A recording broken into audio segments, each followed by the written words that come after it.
it is another law for all the believers. And this is the law of the Spirit of life in Christ Jesus. Hindi ito yung law ni Moses. Hindi ito yung law ng korte.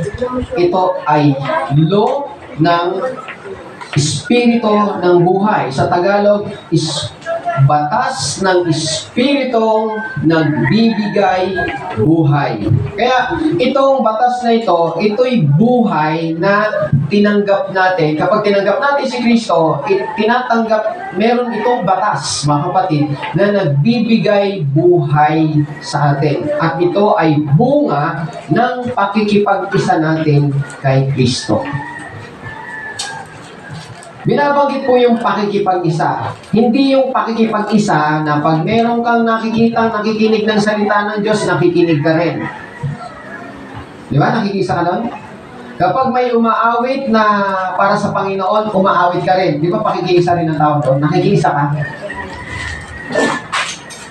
Higit pa doon. Higit pa doon sa pakikipag-isa mo sa pag-awit, sa pakikipag-isa mo sa pagtawag sa Panginoon, sa pananalangin sa Panginoon, higit pa doon ang gusto tukuyin dito ng Panginoon, sapagkat ito ay pakikipag-isa kay Kristo. Ibig sabihin, personal na pakikipagrelasyon mo. It is about intimate relationship with our Lord Jesus Christ, who is the Son of God, who came to us to die at the cross for all our sins. Sa lahat ng ating mga kasalanan.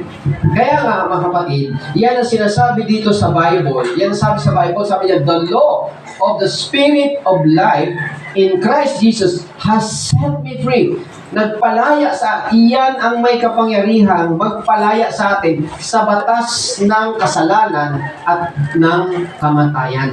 Walang ibang batas na magpapalaya sa atin dyan maliban doon sa batas ng Espiritu ng buhay, bunga ng pakikipag-isa kay Kristo. Hindi ito yung pagsunod natin na kung ano-anong pasundin mo to, gawin mo to. Hindi po, mga kapatid, yung pakikipag-isa. Personal relationship, pakikipagrelasyon. Hindi pakikipag-isa sa relihiyon. Minsan, saan ako sang-ayon? Sang-ayon ako sa born again, sang-ayon ako sa baptist, sang-ayon ako sa katoliko. Hindi yun ang pinag-uusapan, mga kapatid, kahit saan ka sang-ayon kung wala ka namang pakikipag-isa, wala kang pakikipagrelasyon. Yung maintindihan mo ang relasyon mo mismo sa ating Panginoong Jesucristo. Amen po. It is all about the Lord Jesus Christ. Kaya, pag sinabing law, ito nga po, mga kapatid, hindi natin ito naintindihan, hindi natin ito alam kung paano po nag-ooperate ito. Bakit? Sapagkat nakikita natin na nandyan ang mga kahinaan ng tao sa laman, yung depression, yung weakness. Ito yung yung sakit, yung karamdaman, mga problema. Ito yung mga form of death. Kasi ang buhay sa Panginoon, mga kapatid, wala kang problema. Wala kang sakit. Yan ang buhay. Pero pag may nagkasakit ka, yan ay form ng death kasi ang pumuntahan mo niyan kung hindi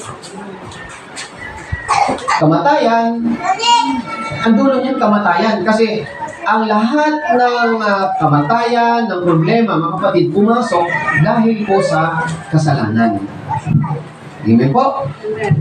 So, kasalanan. So, dahil dito na nakikita natin ito, mga kapatid, hindi ito gusto ng Diyos sa atin na mangyari sa atin at hindi ito ang gustong i-release ng Panginoon sa atin. Mga sakit, karamdaman, hindi yan, mga kapatid. Ang nire-release ng Diyos sa atin, kagalingan, kalayaan, kaligtasan, tagumpay, yan ang nire-release ng Diyos sa atin.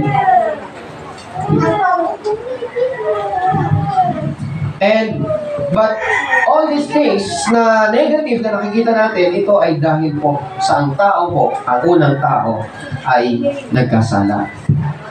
Amen? Kaya nais ng Panginoon dito na maintindihan natin na itong batas na ito, mga kapatid, hindi ito ordinaryong batas. Yung batas na ito, ang katulad nga, mga kapatid, ng batas ng trust and lift sa eroplano. Yung law of gravity. Ano mang bagay na ibinato mo sa itaas, bumababa. Amen? So, ano mang ibato mo sa taas, bumababa. Pero merong batas na nagtatranscend dyan sa batas ng gravity. Yun po yung law of lift, law of thrust ng eroplano, na every time na yung eroplano aangat, mga kapatid, nawawala po siya sa law of gravity. Bakit? Because of the law of lift, the law of thrust. Katulad din yan, mga kapatid, sa atin sa pananampalataya. Yung law of spirit of life ang nag-separate sa atin doon sa law of sin and death. Nakukuha mo ba natin, mga kapatid? Ito yung nagtatranscend.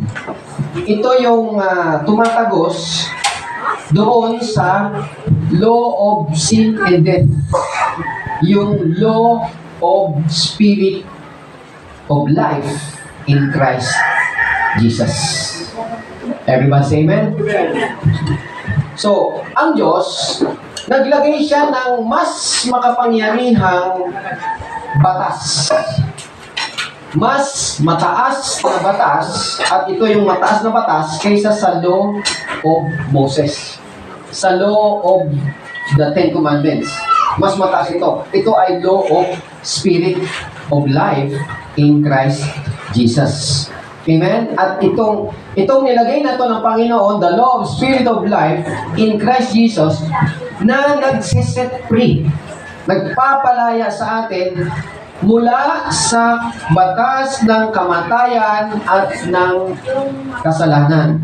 Itong batas ng kamatayan at kasalanan, hanggang ngayon, nasa mundo ito natin.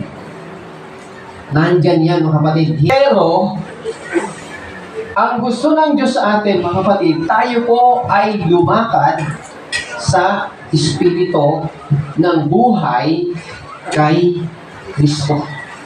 Yun ang lakaran natin, kasi ito yung espiritu ng buhay kay Kristo. Tulad ng eroplano, mga kapatid. Yung eroplano, pag lumipad dyan, mga kapatid, nawala na ba yung law of gravity? Nandun pa rin. Subukan mong tumalon ka sa eroplano, lumabas ka sa eroplano. Di ba? Sigurado, diretso ka sa baba. Pero hanggang nandun ka sa loob ng eroplano, mga kapatid, tumataas ka. Kasi yung law of lift, law of thrust, yun ang nagpalaya sa eroplano para siya makapagpatuloy na magdahan-dahan siyang umangat hanggang siya ay makarating doon sa talagang gusto niyang paglipad. Amen. Ganon din po yung espiritu ng buhay sa atin na pinalalaya tayo nito. Nandyan ang law of gravity, nandyan yung law ni Moses, yung kautusan, mga kapatid, nandyan yung batas ng kamatayan at ng kasalanan. Naandyan po yan. Pero yung batas ng buhay kay Kristo, yan ang nagpapalaya sa atin. At ang isang bagay na pwede natin gawin, mga kapatid, ay yung pong mag-confess. Yung magpahayag, yung magsalita ka. Every time na meron tayong nararanasan sa buhay natin, mga kapatid, we can confess with our mouth. Every time may symptoms, kung ano mang dumarating sa buhay, sabihin mo, speak with your mouth. Sabihin mo, sabi niya, the law of the spirit of life in Christ Jesus has set me free from the law of sin and death. Confess. Huwag natin kalilimutan, mga kapatid, ang pananampalataya is about speaking. Ang pananampalataya, hindi katulad ng alam ng tao na maniwala lang. Hindi. Sa Bible, mga kapatid, ang pananampalataya ay pagsasalita. Nagsasalita. Katulad po ni David, mga kapatid. Ito ay kinote ni Paul na sabi niya, since we have the same spirit as it is written, I believe and therefore I speak. Since we have the same spirit, ano yung tinutukoy niya, the same spirit? Pag tinignan niyo yung kinote ni Paul sa 2 Corinthians, ang sabi ni David, mga kapatid, I believe and therefore I speak. Sa Tagalog kasi, mga kapatid, sa 116, tingnan niyo po, 116 verse 10.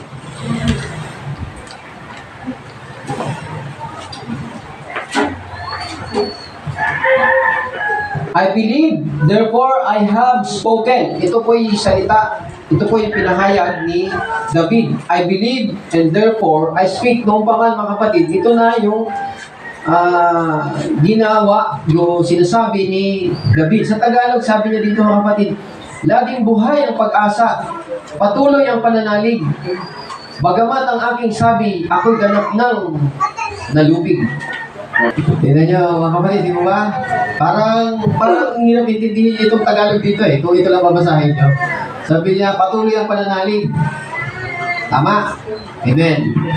Pero pag nirelate niyo dito, ano ibig niya sabihin patuloy ang pananalig? Nagpapatuloy ang pananalig when you speak. Sabi niya, patuloy ang pananalig. Ang patuloy, laging buhay ang pag-asa, patuloy ang pananalig. Bagamat ang aking sabi, ako'y ganap ng nalupig.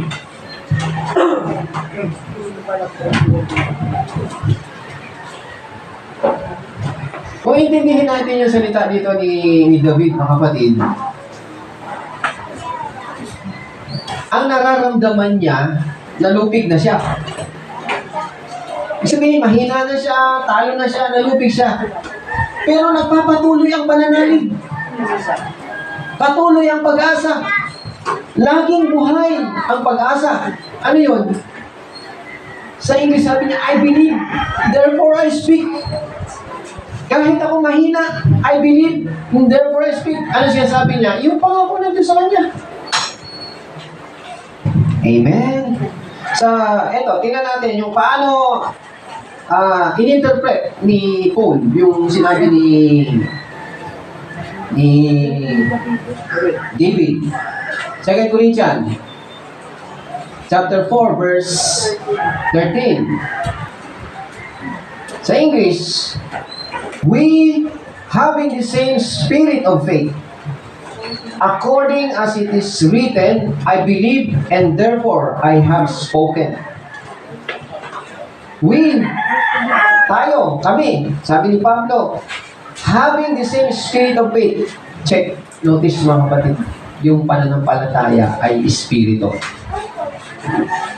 Spirit of faith. Do we have the same spirit of faith?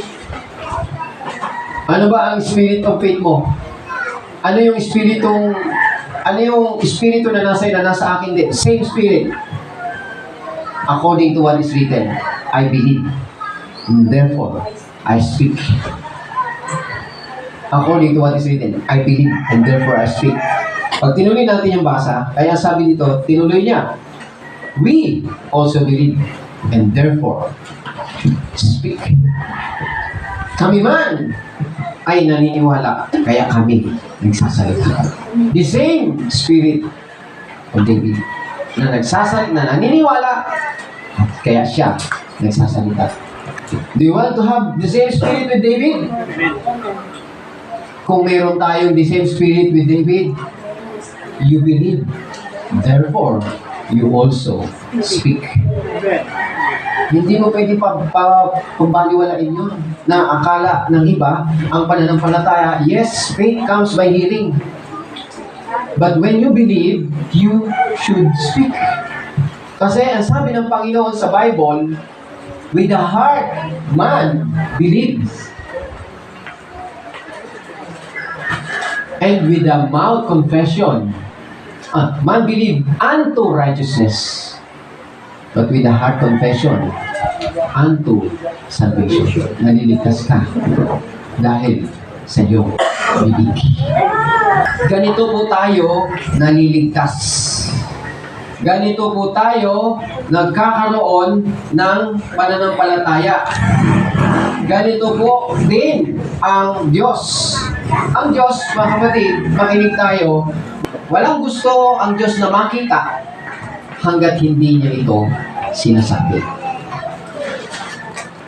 Wala siyang gustong makita na hanggat hindi niya sinasabi. Pag may gusto siyang makita, sinasabi niya. Amen ba? Kailan nagkaroon ng liwanag?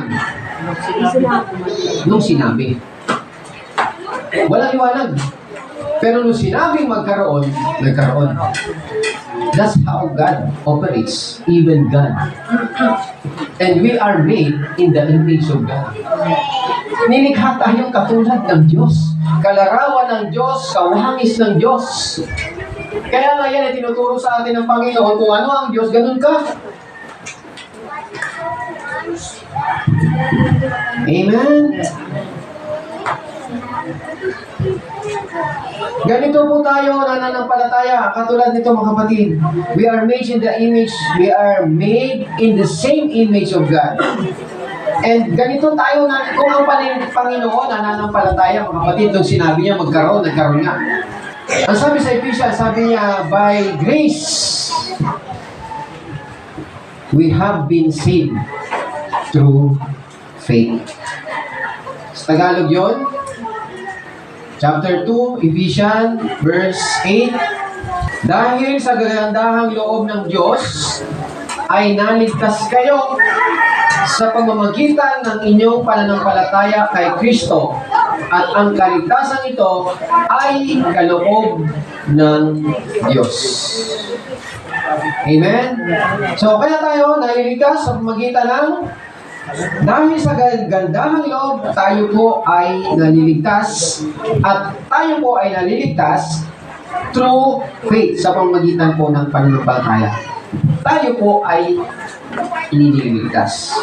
Paano natin maiaakma ang salita ng Diyos tayo ay naligtas sa kagandahang loob? Paano tayo naliligtas sa kagandahang loob ng Diyos? Through faith. Through faith. Iniaakma natin yung salita ng Diyos sa pamamagitan ng ating pananampalataya. Ano ang pananampalataya? Speak. That is how you release your faith. You speak. Amen. Ano yung speak? Nagsasalita. Pinapahayag mo kung ano ang sinasabi ng Diyos sa iyo. Yan ang nakasulat sa Romans 10 verse 9 ng, hindi po ba? Romans 10 verse 9, that if you confess with your mouth the Lord and believe in your heart that God raised Him from the dead, you will be saved. You will be saved means you are recreated. You are reborn. You shall be saved. You will be reborn. You will be recreated. Your spirit is reborn. According to the true righteousness, created in true righteousness and holiness. Amen, mga kapatid. So, ganito po nag-ooperate yung pananampalataya. Speaking. Paano, pag Tagalog na operate, paano gumagana? Paano gumagana ang pananampalataya? Hindi ka na basta naniniwala o naniniwala ako. Magsalita ka. Ipahayag mo. Naniniwala ka, alam ko, naniniwala ka sa puso mo, pero anong sabi? Sa bibig mo, ipahayag mo ang kaligtasan mo. And the same spirit with David. Ayun po. Okay. Romans 10:10, ganun din. For with the heart one believes unto righteousness, and with the mouth confession unto salvation. With the heart, one believe. Saan tayo nananampalataya? Dito sa bibig. Dito. Sa puso. Para saan? Katwiran. Unto righteousness. Sa katwiran ng Diyos. Ano yung righteousness na yun? Kasabi, you are declared righteous in your heart. When you believe, you are declared righteous. You confess, you are saved. You are created. Hindi po ba tayo mga kapatid? And that is, laging nag-i-engage sa mga kapatid. Always, the same thing. Tingnan nyo dito, confess your mouth and believe in your, believe, confess sa bibig, believe in your heart. Laging magkasama po yan. Engage po sila. Hindi naghihiwalay. With the heart, one believes unto righteousness, and with the mouth, confession unto salvation. Amen. Kaya nga ang Diyos, paano nagsimula ang lahat? Ang Diyos. Salita. Hindi pwede walang salita. Paano nahulog si Adam? Hindi nagsalita. Walang salita. Sino salita? Yung babae. Hindi naman. Nung binigay ng bungang kahoy, hindi pa rin nagsalita. Baw lang ng baw. Amen? Speak what you believe. I believe, therefore I speak. We believe, and therefore we speak. Even Paul, even the church, and we also today. If we believe, we also speak. Praise God. Ganito po tayo nagkakaroon ng pananampalataya. Ganito po tayo nagkakaroon ng pananampalataya. Ganito po natin na-exercise yung pananampalataya natin sa buhay natin. Itong buhay natin na ito na tinanggap natin. Itong buhay na ito, hindi ito yung buhay na old life. Yung buhay natin kay Kristo.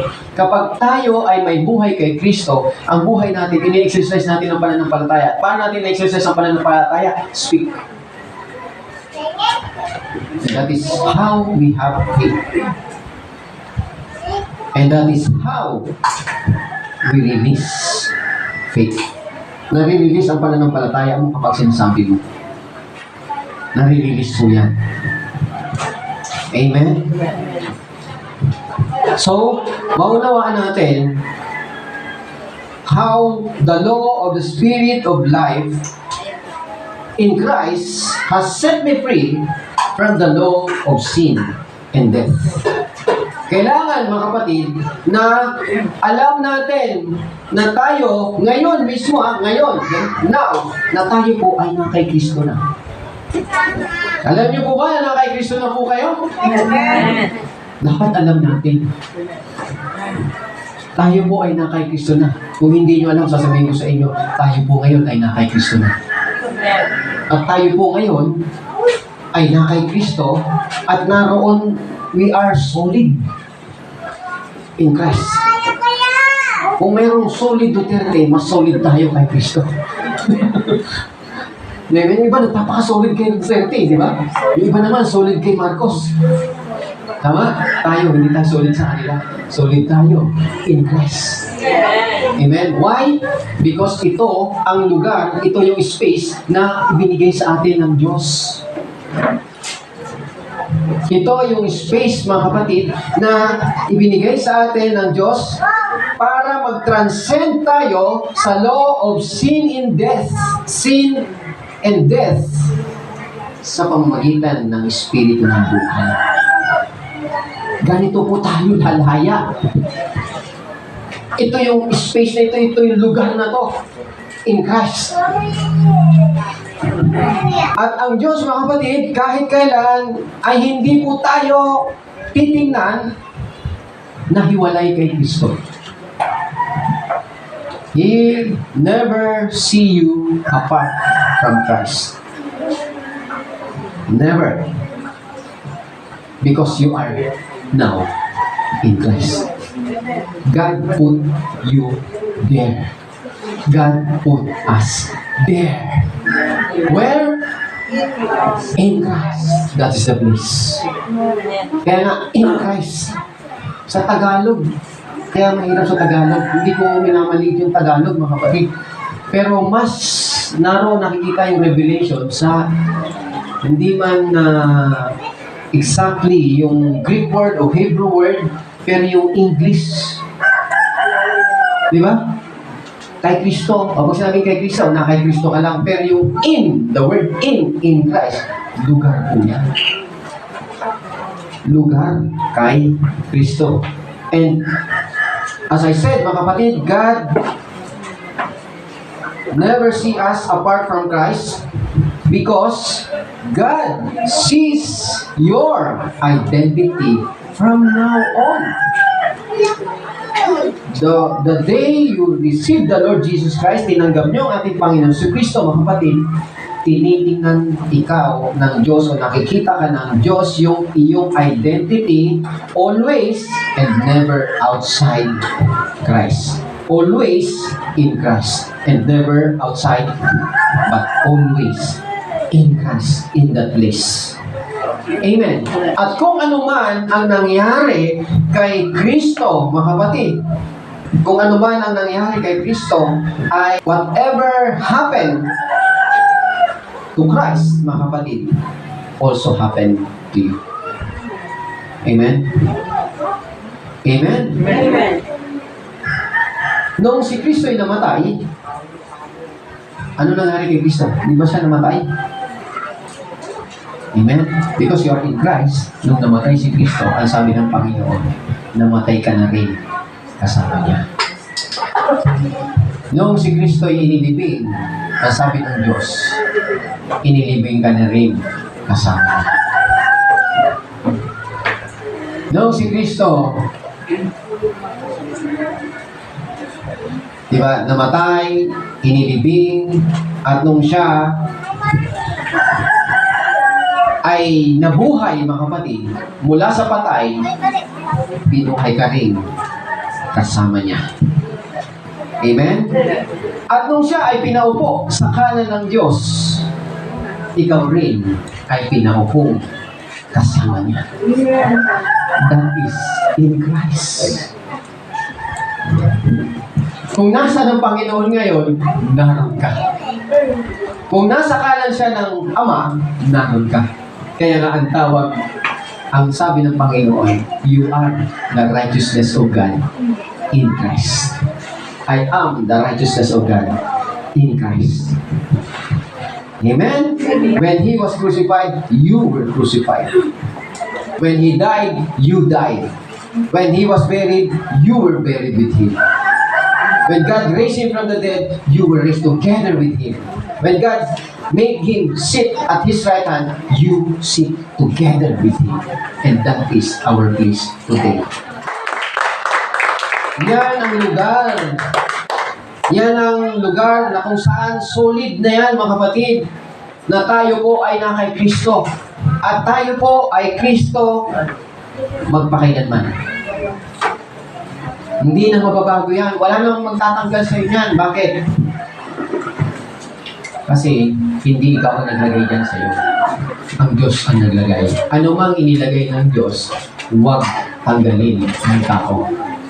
Kaya nga kaysa mag-asawa, di ba?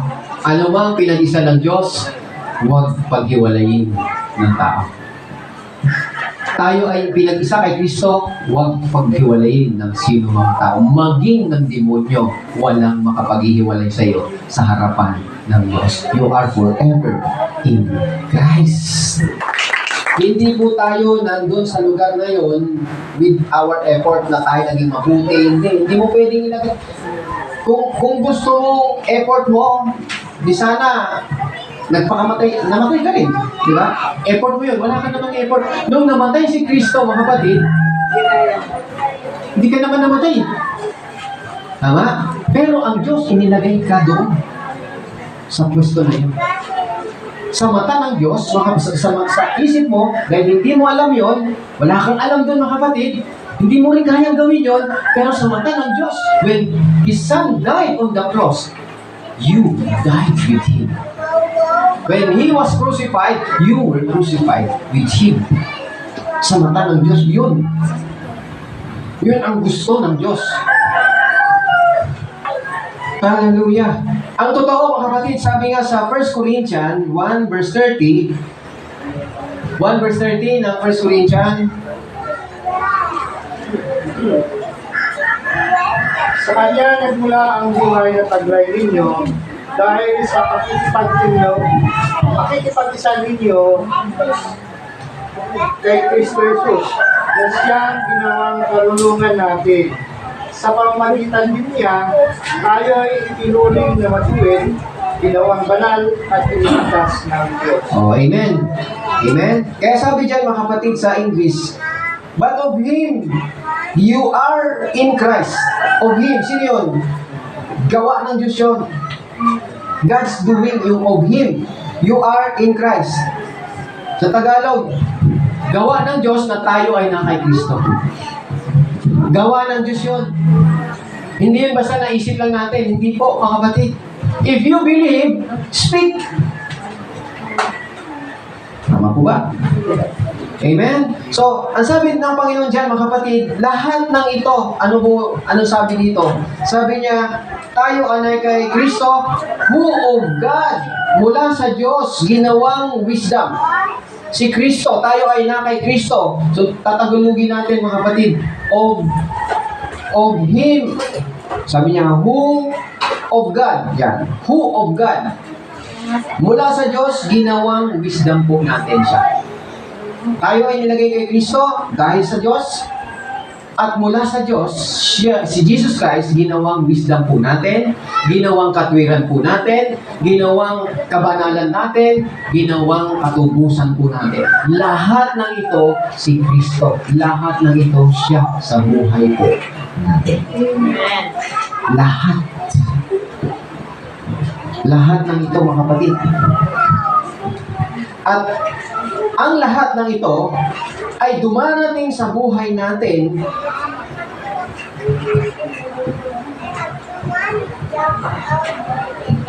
na tayo ay nakakaalam na tayo ay kay Kristo. Hindi ito darating sa iyo kung hindi mo alam na ikaw ay na kay Kristo.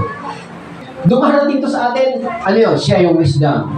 Siya yung righteousness. Siya yung redemption. Siya yung kabanalan. Knowing that you are in Christ. Yung alam mo na ikaw ay naka Kristo.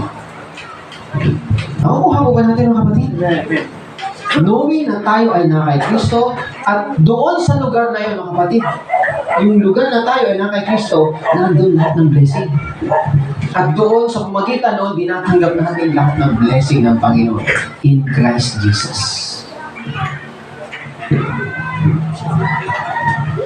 Kaya sabi ng Panginoon, yung pag tinuloy ni Paul, yung sinasabi niya sa Romans chapter, tayo ay ang batas ng Espiritu ng buhay kay Kristo ang nagpalaya sa atin sa batas ng Espiritu ng kamatayan at batas ng kamatayan at ng kasalanan. Sa verse 3, itinuloy pa niya, mga kapatid, na sabi doon sa verse 3, 8 verse 3, for what the law could not do, in that it was weak through the flesh. Yan. God did by sending His own Son in the likeness of sinful flesh on account of sin. He condemned sin in the flesh. Amen? Nung tayo po, when we were crucified, are we crucified with Christ? Are we crucified with Christ? Amen. When we were crucified with Christ, all our sins has been forgiven.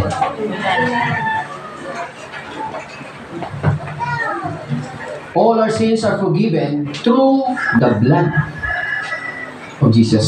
Kasi yun yung buhay. Yun yung tinubos. Yung buhay na malinis ng Panginoon. Amen? Kaya sabi niyan, God did by sending His own Son in the likeness of sinful flesh. Ang Panginoong Kristo, nung siya ay magkatawang tao, Wala po siyang sin in the likeness of sinful flesh. Hindi ibig sabihin na nagkakasala po siya. Wala po siyang kasalanan.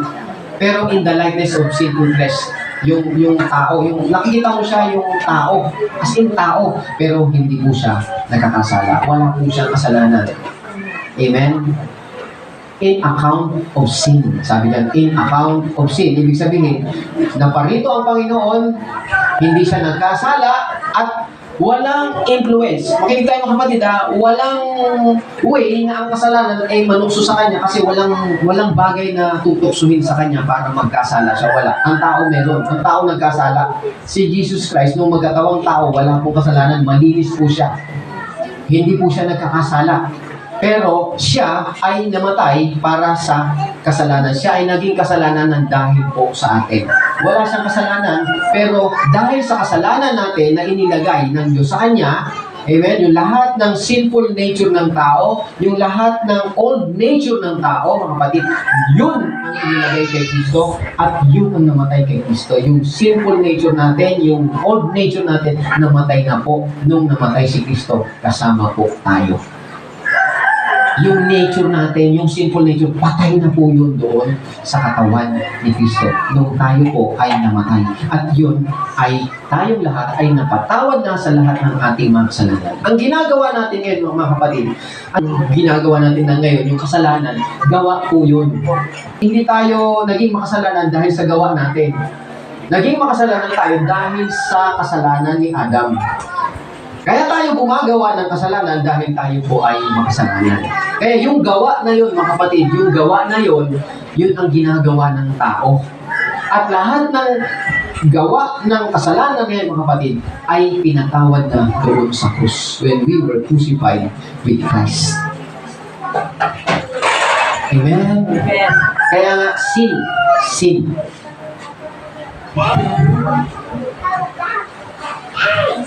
Ang tao, mga kapatid, nung ang tao ay mahulog sa pagkakasala, yung lahat ng nature ng kasalanan na yon ay ipinasa po yun sa lahat ng tao. Naipasa from generation to generation hanggang sa panahon natin ngayon, yung kasalanan na yon ay naipasa po sa tao. Amen po mga kapatid, kaya nandun po yung sin nature. Kaya nga, yung ating old nature, walang ibang gagawin yan mga kapatid, kundi magkasala. At ang tao, mga kapatid, was cut off.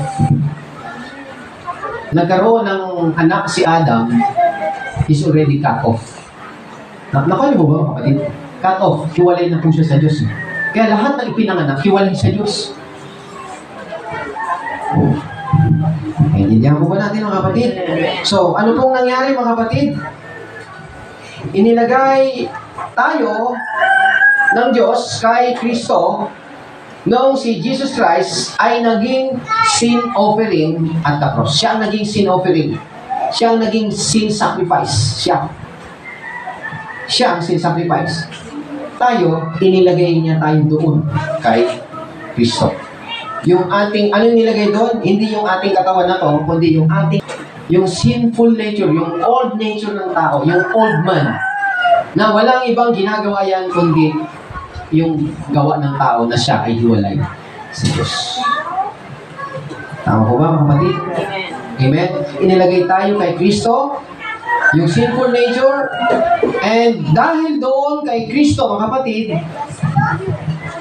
Jesus Christ has been crucified at lahat ng kasalanan, mga kapatid, ay tinapos ng Diyos. Tapos na ang kasalanan doon sa kamatayan sa krus. Maliwanag po ba? Lahat ng tao. Bakit yan nilagay yan, mga kapatid? Upang nung buhay niyang muli ang ating Panginoong sa Kristo, tayo ngayon, yung ating bagong tao ay mabuhay din. Amen? Nasaan paraan tayo ay mabuhay? Created according to the true righteousness and holiness. Sa 4:24. Yan. Nandiyan yan. Basahin yan.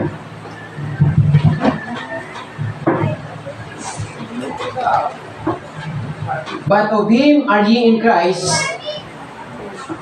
and that ye put on the new man which after God created in righteousness and true holiness. Ito yung bagong tao. New man. Yung old man mo nasaan na? Crucified with Christ. Hindi na po ba natin mga kapatid? Where's your old nature? Wala na po. Tayo po ay nabuhay na kasama ni Kristo. Sabi ng Panginoon, if anyone is in Christ, he is a new creation. All things pass away. All things become new. If anyone is in Christ, ang sino mang nakipag-isa kay Kristo, hindi ka nakipag-isa sa relihiyon. Hindi ka nakikipag-isa sa relihiyon. Ano yung nakikipag-isa sa relihiyon? Pasok ka dito sa relihiyon, awit sila, nakikiisa ka rin. Maawit ka. Tama? Amen? Kahit saan gusto mo. Lipat naman ako ng ibang church. Nakiisa ka rin. Umawit sila. Nagpuri sa Panginoon, umawit ka rin. Nakiisa ka. Hindi yung pakikiisa kay Kristo, kapatid. Ang pakikiisa kay Kristo ay personal relationship, intimate relationship with Christ. Everybody say amen. Amen. Intimate, pakikipag-isa sa ating Panginoong Kristo. Kaya if anyone is in Christ, he is a new creation. You are a new creation. In Christ, you are a new creation. That is your place now. And it is forever. Walang nagsabi na, dito na ako kay Kristo. Forever na pala to. Pwede na ako magkasala. Wala pong ganun. Ang inilagay ka kay Kristo tapos ang nasa isip mo, gumawa ka pa rin ng kasalanan. Hindi. Na kay Kristo ka na, wala kang ibang gagawin. Kundi sumang-ayon, sumunod sa ating Panginoon. Lumakad kasama ang ating Panginoon. Lumakad ka. Amen? Amen. Napakaganda, di ba? Hindi yung isip mo lagi kasalanan. Iiwas simula ngayon, na kay Kristo na ako, iiwas na ako sa kasalanan. Ano yun? Na kay Kristo ka na nga eh. Bakit ka iiwas sa kasalanan? Wala nang kasalanan doon. Tinapos na ng Panginoon sa krus. Nandiyan po ba tayo, mga kapatid? Amen. So, basahin natin. Okay. So, pag sinabing tayo po ay naka kay Kristo na, nakipag-isa na tayo kay Kristo, ang ibig sabihin nito, mga kapatid, even yung ating espiritu is already righteous and born again. Ang tinutukoy nito, yung ating espiritu ay righteous and born again. Pero yung ating isip, mga kapatid, ay patuloy na binabago. Yung isip natin, binabago. Tama po. Amen. Kaya sabi sa Romans chapter 12, verse 2, and ito ay sinasabi sa Bible, mga kapatid, no? Kaya mababasa nyo sa Bible na renewing of your mind. Kasi ang Espiritu, kapag tayo po ay nakay Kristo na, your spirit is now righteous, your spirit is born again. You are reborn, you are created being. You are created according to the true righteousness and true holiness. Created in righteousness and true holiness. Nilikha ka, bagong likha ka na. And not conform to the world, but be transformed by the renewing of your mind, that ye may prove what is that good and acceptable and perfect will of God. Another, mga kapatid, sa Ephesians, sa King James, sabi niya, and that ye put on the new man, which after God is created in righteousness and true holiness. O kaya sasabihin natin, mga kapatid, na magpapakabanal ako, magpapakatuwid ako. Hindi eh. Ang sabi dito, put on the new man, which is already according to God, created. Siya ang nag-create dito. Hindi tayo yung gumagawa ng mabuti. Yung binigyan tayo ng bagong buhay ng Panginoon, yung buhay na yun ay may batasyon, mga kapatid, may batasyon para makalaya ka sa batas ng kasalanan at kamatayan, na kung saan ang buhay mo ngayon ay nanggagaling na sa Diyos. Tama po ba, mga kapatid? Kaya yung ginagawa mo ngayon, mga kapatid, hindi yan yung gagawin mo pa lang, kundi gawa na yan, created na yan, according, ang sabi dito, mga kapatid, created in righteousness and true holiness after God, which is after God. Galing sa Diyos. Katulad ng Diyos. Oh, sa Tagalog, katulad ng Diyos. Tama ba? Kalarawan ng Diyos. Yan. Amen? Kaya hindi mo pinaplano na gusto ko maging kalarawan ng Diyos. Simula ngayon, yan siya sabi mo, gagawa na ako ng mabuti. Hindi. Hindi po mga kapatid. Hindi po ganun. Grow in the grace of God. Lumakad ka kasama ni Kristo at makikita mo, ginagayad ka niya. Hindi sa sarili mo. Hindi ka umaasa sa sarili mo, umaasa ka doon sa ating Panginoong Yesu Kristo. Amen, mga kapatid. You are born again. Kaya kung ano man itong nakikita natin dito, mga kapatid, makikita natin yung nakikita nating depresyon, yung nakikita nating sakit, karamdaman, ito yung feelings po natin. Hindi po ito yung espiritu natin. Amen? Yung nagagalit tayo, nag-iisip tayo ng masama, hindi po yun yung espiritu. Yun po yung ating feelings. Yun po yung ating emosyon. Amen? Because you are a spirit and you have a soul, you have a mind that lives in your body. Not in your spirit, you are a spirit being now. You are a reborn, you are created being. Yung espiritu natin, yun yung righteous, yun yung born again, yun yung created in righteousness and in holiness. Amen? Amen po ba, mga kapatid? So, lahat ng nakikita natin, bakit magtataka tayo, bakit na nakikita natin ito sa ating sarili. Kasi, mga kapatid, yung isip natin has to be renewed. Amen? Ano sa Tagalog yung renewed?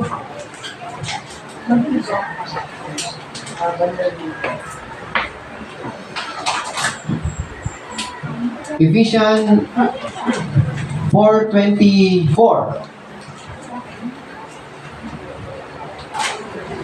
At ang dapat makita sa inyo ang bagong pagkatao na nilikhang kalarawan ng Diyos, kalarawan ng kanyang katwiran at kabanalan.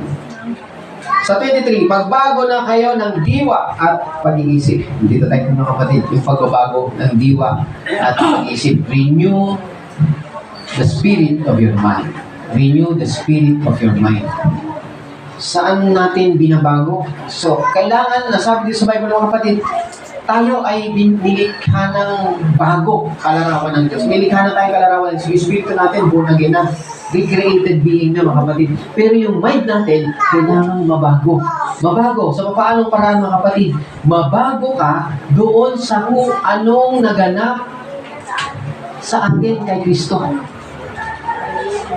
Naintindihan po ba natin mga kapatid? Kung mabago yung isip natin sa kung anong naganap, anong nangyari sa atin. Sa ating ano? Sa ating espiritu. Paano tayo nabago? Paano na pinanganak na muli? Binorn again yung ating espiritu. Mabago yung isip natin. And all these things na nakikita mo sa sarili mo, yung kahinaan mo mga kapatid, na para bang walang nangyari, hindi ka ligtas, lahat ng yan mga kapatid ay nararamdaman mo lang yan sa iyong kaluluwa, sa iyong emotion, sa iyong feelings. Wala po yan sa spirito. It is not in your spirit realm, it is in your soulish realm. Yan ay gumagalaw sa mundo ng iyong kaluluwa. Wala yan sa spirito. Amen? Ang tunay na ikaw, yung nakikita nyo sa akin ngayon, ano? Katawan. Ang nakikita nyo sa akin ngayon ay yung katawan ko. Ang tunay na identity ko ay yung nasa loob ko. Tama po? Kaya lahat ng tao, kung titignan nyo sila, katawan yung nakikita nyo sila, pero yung tunay na real na pagkatao nila, yung espiritu nila. You are spirit being.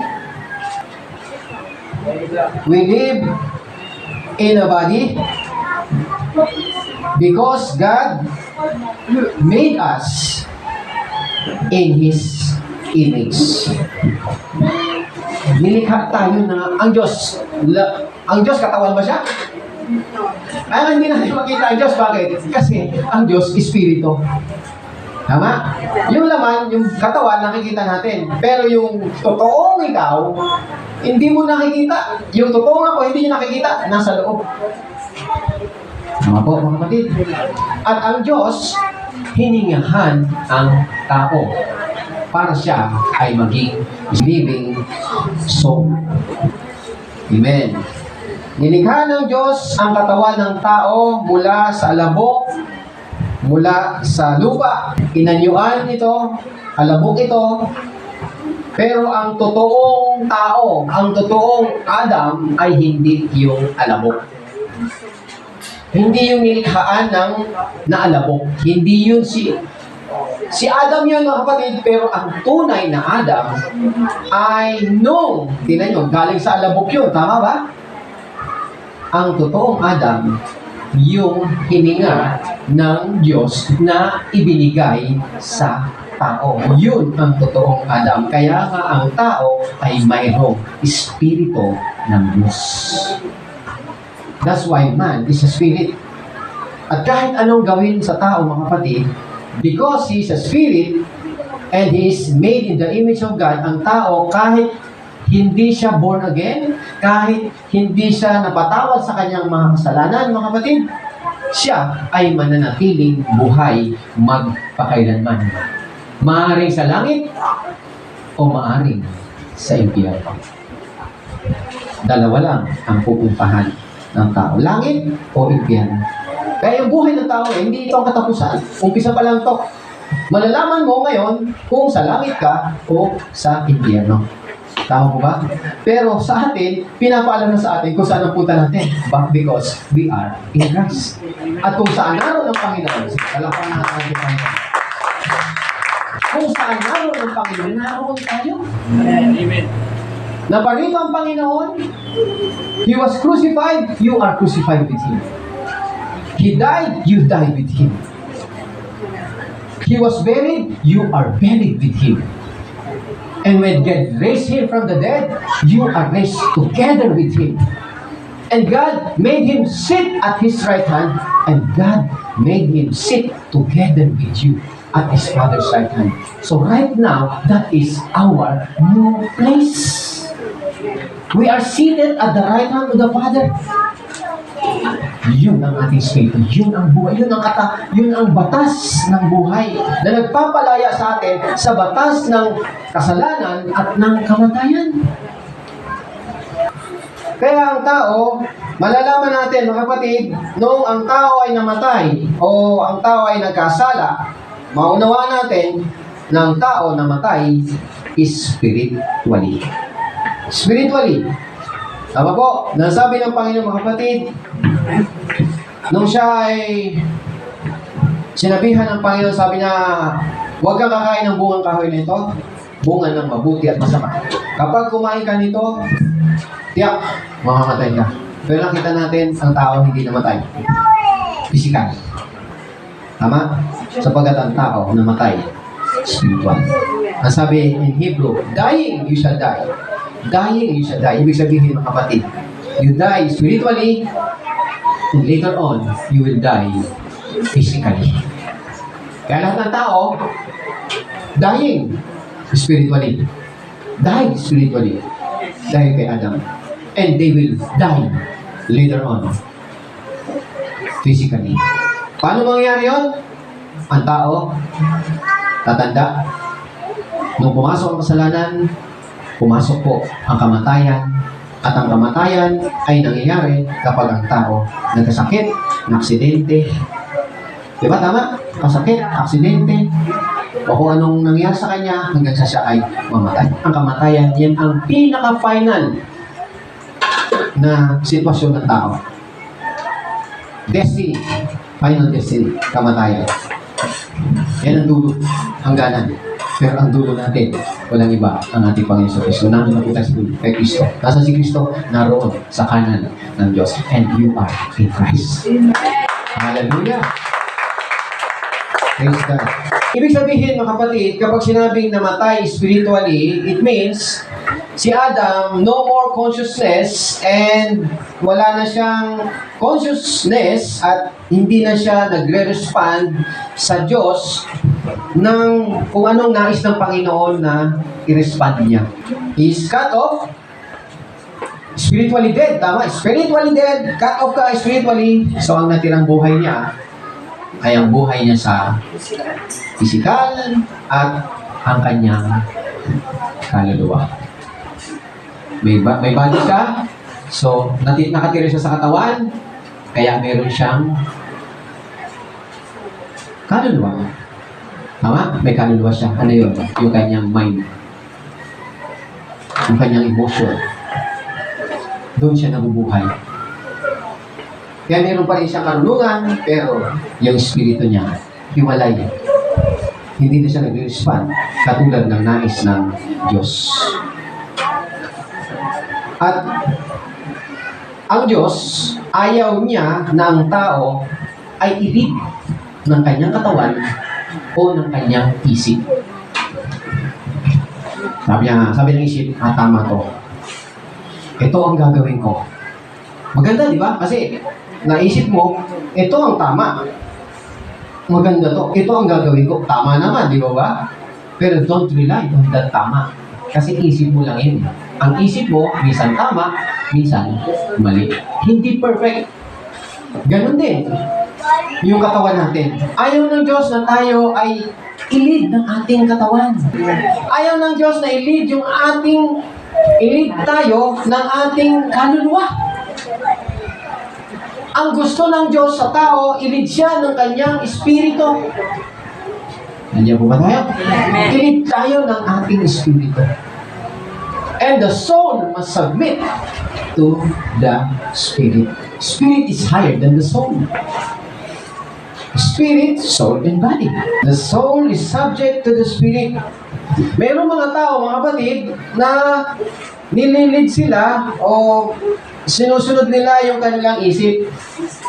Di ba? May mga tao sumusunod sa kanilang emosyon. Yung pakiramdam nila, ayan, sinusunod nila yun. Sabi niya, feeling ko ngayong araw na to, matulog na lang eh. Di ba? Feeling mo. Sasabihin naman ng feeling mo doon sa katawan mo. O, narinig mo ba yun, katawan? Mukhang inaantok ka pa, di ba? Sabi ng katawan, oo naman, kaluluwa. Di ba? Isip yun eh. Tulog na lang tayo. Oo, di ba? Sinusunod nila. Ano sinunod? Yung isip. Kasi sabi ng isip, ay yung emotion yun eh. Yung emotion niya, parang natamad ako ngayon eh. Wala akong gahanang makinig ng salita ng Diyos. Wala akong gana. Kasi may pandinig din siya eh. Tama? Amen. So, kaya ayaw ng Diyos mga kapatid na mas sumunod tayo sa dalawang bagay nito. Katawan o sa ating kaluluwa. Gusto ng Diyos, i-lead tayo ng ating espiritu. Kaya ang tawag ng Panginoon dito, walk in the Spirit. Hindi sinabi na walk in your soul. Walk in the Spirit.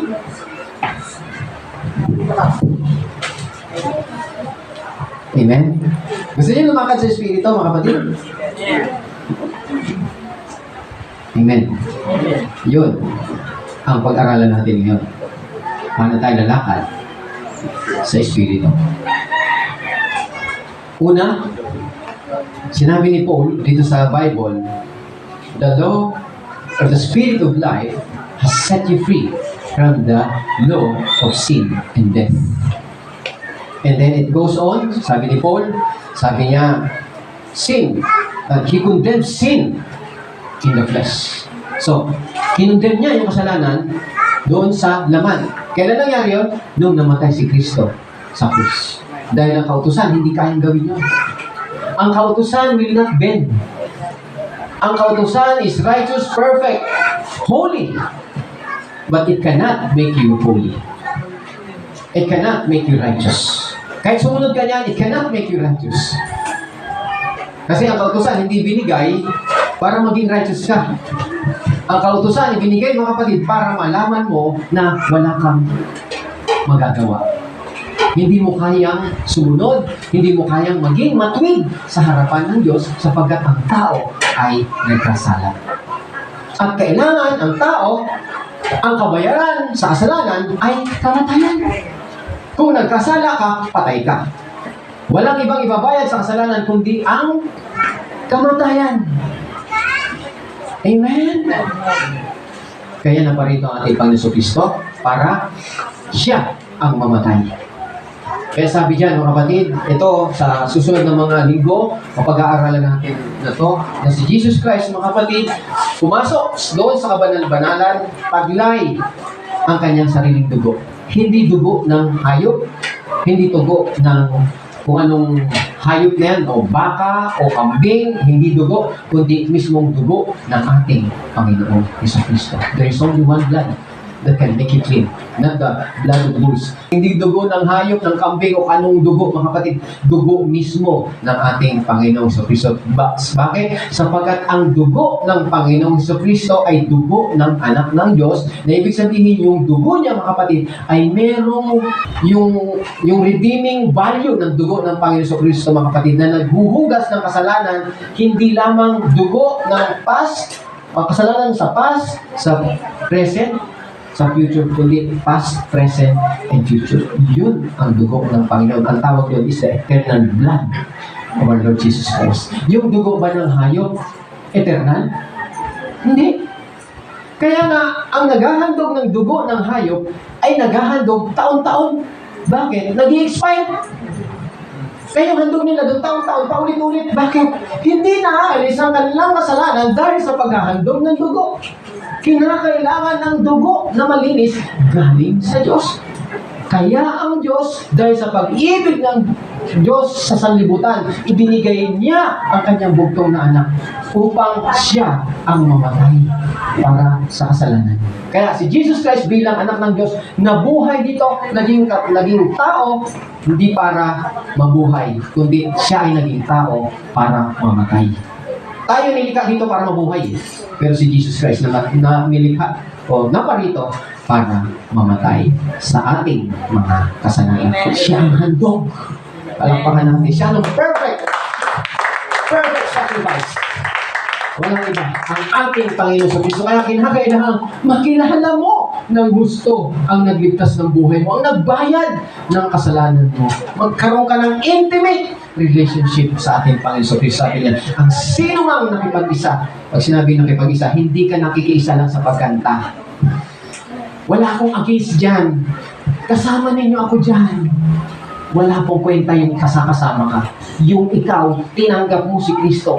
Intimate relationship with our Lord Jesus. Personal relationship with our Lord Jesus Christ. You walk with the Lord. Amen? Amen. So, basahin natin yung 8:6. Dito, makinig tayo mga kapatid. Kaya nga sabi doon, di ba, sabi niya, the law of the Spirit of life in Christ has set me free from the law of sin and death. And then later on, sinabi niya, yung kahinaan ng kautusan na hindi kayang gawin ng kautusan, God sending His own Son in the likeness of a sinful flesh. Condemns sin in the flesh. So, kinondemn. Paano kinondemn? Nung kinondemn niya, mga kapatid, ibig sabihin, yung kasalanan, lahat ng kasalanan ng tao ay kinondemn, pinarusahan sa krus. Amen po ba? So, dahil doon sa kamatayan ni Kristo, mga kapatid, lahat tayo na nakasama ni Kristo na namatay, ipinako, hindi lang tayo namatay, mga kapatid, ipinako din tayo kasama ni Kristo. May sabi, ay, namatay kasama ni Kristo, hindi ka lang namatay, brother. Hindi ka lang namatay kay Kristo. Kasama ni Kristo. You were crucified with Christ. Amen. You are crucified with Christ. Kung paano ipinako siya, ikaw rin ay pinako. At ang ipinako sa atin, yung ating sinful nature, yung ating old nature. Kaya wala na po yun sa'yo. Tinapos na ng Panginoon, na sabi ng Panginoon sa krus, it is finished! Nahatulan na ang lahat ng kasalanan. Amen. And it is for us to believe and release our faith if we believe. Believe and speak. Confess with your mouth. Magpahayag ka na naniniwala ka kay Kristo. Magpahayag ka, naniniwala ka sa puso mo na si Kristo ay nabuhay na magmuli upang ikaw ay ipanganak na muli. At doon sa pagsasabi mo na yun, pinanganak ka na. Ang espiritu mo, hindi ikaw, yung espiritu mo na buhay na magmuli. Natatapos na ang kasalanan sa krus. At kung ano man yan, nandyan na yun mga kapatid, na nakikita natin na meron ka pang ganito, meron ka pang ganyan, that is only in your flesh. No longer in your spirit. Amen? Amen. Kaya dito, ang sabi dito, so nagpatuloy si Paul. Ito na yun. Ano sabi ni Paul? Set your mind in the spirit. If you set your mind in the flesh, the fruit is death. Diba? For those who live according to the flesh, set their minds on the things of the flesh. But those who live according to the Spirit, set their minds on the things of the Spirit. For to set the mind on the flesh is death. But to set the mind on the Spirit is life and peace. So, yung Espiritu natin nabago na eh. Nabuhay na. You need to set your mind. Not in the flesh, but in the Spirit. Yun ang sagot. Set your mind. To set your mind in the flesh is your body. To set your mind in the Spirit is your spirit man. Tama po mga kapatid? Yung spirit man mo, yung inner man mo. To set your mind in the Spirit is to set your mind in your spirit man. Because you are a spirit. And you are not in the flesh, you are not your body, but you have soul. Yung spirit man na yan is born again and it's recreated. Recreated po yun. Nakuha mo ba natin mga kapatid? Kaya iset mo na yung mind mo kasi yung espiritu mo, tama lang na iset mo na yung mind mo doon kasi bago na po yun. Hindi na yun yung lumang pagkatao mo na isiset mo yung mind mo sa espiritu. Hindi mo nga alam ang espiritu noon eh. Ngayon alam mo na ang espiritu mo, binuhay na, recreated na, born again na, set your mind in the Spirit. Ano yung spirit na yung ginawa ng Panginoon sa espiritu mo? Di ba siya namatay, siya naghugas? You are reborn. You are crucified with Christ. You are buried with Christ. And God raised Him from the dead. And God raised Him together with you and sit down in the right hand of the Father with you. That is your spirit. Amen. Kaya ang puso mo ngayon, nasaan na? Nandun na kay Kristo. Sa langit. Wala na sa ating kamatayan. Ang kamatayan nasa likod. Ang nasa harap natin yung buhay. Kay Kristo. Nilipat na tayo. It is created in righteousness and true holiness. Yan ang sinasabi sa Bible. Galing tayo mga kapatid. When you set your mind in the Spirit, tandaan nyo, sabi ng Panginoon, the Spirit of God dwells in you. Naman po? Saan nagtumitira ang Espiritu? Saan ang place ng Espiritu sa'yo? Ang place ng Espiritu sa'yo, hindi sa'yo katawan mo. Bahay yun. Templo, tama. Pero yung templo, merong Holy of Holies. Kaya nga ang templo, merong Holy of Holies, Holy Place, and the courtyard. The courtyard is the body. Tama? The Holy Place is your soul. The Holy of Holies, where nandoon yung the Shekinah glory, the covenant of God, that is the Holy of Holies. That is your spirit. Amen. When we set our mind in the Spirit, of course, Spirit dwells in you. Everybody say amen. Amen. Kaya nga, ang tao, ang sabi ng Panginoon, ang sino mang nakipag-isa kay Kristo ay iisa na sa Espiritu. Amen? Ang lugar ng Espiritu sa atin ay yung lugar ng Espiritu. Iisa na sila. Kaya when you set your mind in the Spirit, parang sabi mo, Espiritu mo yun, pero yung Espiritu na yun, recreated na yun. Dwell Spirit. But that he that is joined unto the Lord is one Spirit. Sa mga scholar kasi, mga kapatid, yung mga scholar, isang Spirit, Holy Spirit, ginagamit, no? Ginagamit yan. Sometimes, sinasabi nila, maging ang scholar, hindi nila minsan matukoy kung ito bang Espiritu na to, Espiritu ng Diyos, o yung Espiritu ng tao. Pero this time, yung Espiritu kanina sa Romans chapter, nasabi niya, yung set your mind in the Spirit, Spirit ng Espiritu ng tao yun. Okay? Amen? Sometimes, Espiritu ng tao, sometimes, ang tinutukoy niya, Espiritu ng Diyos. Pero yung Espiritu ng tao, tandaan niyo mga kapatid, malalaman niya kung yan ay malinis na, yan ay Espiritu galing sa Diyos.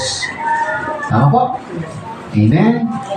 O kaya nga, dito, sabi niya, ang sino mang nakisama sa Panginoon ay iisa na sila ng Espiritu. Lumalabas ngayon, mga kapatid, na kapag ikaw ay sumusunod sa iyong Espiritu o nakikinig ka sa iyong Espiritu, nakikinig ka sa Espiritu ng Diyos. Why? Because the Spirit of God dwells in your spirit. Not in your soul, but in your spirit. Kaya sino mang nakikinig sa Espiritu niya, Espiritu ng tao, hindi yung Espiritu ng tao na madumi ha, yung Espiritu ng tao na recreated na. We are born again. We must know that we are in Christ. We are in that place. And the Spirit, God dwells in you. So, kapag ang isip mo, nilagay mo sa Espiritu mo, at hindi dun sa katawan mo, death yun, dito, buhay at kapayapaan, kalakasan, kalusugan.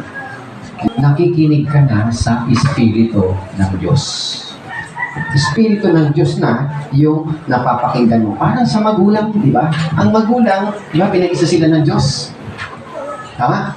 Pinag-isa ng Diyos yan eh. Pag nakinig ka sa nanay mo, tatay mo, nag-uusap yung dalawa eh. Pinayagan ka na nanay mo, parang pinayagan ka na rin ng tatay mo. Tama ba? Kung sila ay magkaisa. Unless hindi sila magkaisa. Tama ko ba, mga kapatid? May kontrahan yung dalawa. Hindi sila ang pinag-isa ng Kristo, isa na yan. Isa yan, Espiritu. Naintindihan po ba natin, mga kapatid? So, kapag tayo nakinig sa Espiritu natin, yung tao, ibig sabihin nito, nakikinig ka na rin sa Espiritu ng Diyos sapagkat yung Espiritu ng Diyos ay nasa iyong Espiritu. Magkasama po yun. Ang Diyos ay nagpapahayag sa iyo sa pamamagitan din ng kanyang Espiritu. Paano nangyari yun? 8:16, basahin natin. The Spirit itself, Spirit of God, itself beareth witness with our spirit that we are children. It bears witness. It bears witness. Kaya kung ano yung sinasabi ng Espiritu mo, at tama yung sinasabi ng Espiritu, the Spirit of God bears witness with you. Amen. Kaya pag sinabi ng Espiritu mo, ito ang tama, pinakinggan mo yon, tama yun eh. Kasi kung tama ang Espiritu mo, the Holy Spirit always bears witness. Totoo yan. Tama yan. Bears witness. Intindihin natin, mga kapatid, ang Diyos gusto tayong i-lead. Paano tayo i-lead ng Panginoon, mga kapatid? Paano tayo? Gusto tayong i-lead ng Panginoon. At ito yun. The Holy Spirit bears witness with our spirit. And this is how God wants us to be led. God wants to lead us to His Spirit that is within you. Yung Espiritu na nasa atin, na nasaan? Kasama ng ating Espiritu. Yan ang laging magkasama. At doon nangyayari na tayo ay hindi naililid ng ating isip o ng ating katawan. Hindi tayo nililid doon. Ang naglilid sa iyo, ang Espiritu ng Diyos, sapagkat ang Espiritu ng Diyos ang nililid sa iyo, sapagkat ang Espiritu niya ay nag-bear witness sa iyong Espiritu. At nasa ng buhay ng Espiritu? Naroon. ang salita ng Diyos ay espiritu at buhay. Kaya tayo laging nakikinig ng salita ng Diyos dahil tayo yung salita ng Diyos, yan ang buhay. Mahalaga na malaman natin na God wants to lead us, no? Ang ilid ng isip natin at yung soul part natin. Gusto ng Diyos na ilid yung buong pagkatao natin. Even yung ating body, yung mind natin, yung soul part natin, gustong ilid yan ng Diyos. Hindi yung espiritu natin, kundi yung Diyos na nag-bear witness doon sa iyong espiritu. Kaya importante na nasaan ka? Naroon ka sa espiritu. Amen. Walk in the spirit. You walk in the spirit is walking together with your spirit that bears witness na nag-bear witness doon ang espiritu ng Diyos. Amen. Unawain natin ito. Sino kayo? Kayo ay spirit. Kung sino kayo, who you are is you are spirit. Hindi kayo yung katawan. You are spirit. Kung sino kayo, kayo ay espiritu. Na nilikha, bago ng Diyos, you are spirit. You are spirit being. Kayo ay espiritu. Saan kayo nakatira? Sa inyong katawan. Ito, yung katawan, the body. Ito, dito tayo nakatira. At meron tayong soul. Meron tayong mind. Yan. Nandiyan yan sa atin. So, lahat ng ito, merong real you. Di ba? You are not your soul. You are spirit. You are not your body. You are spirit being. You are a spirit being. Amen? Oh, sabihin natin yung sabay-sabay.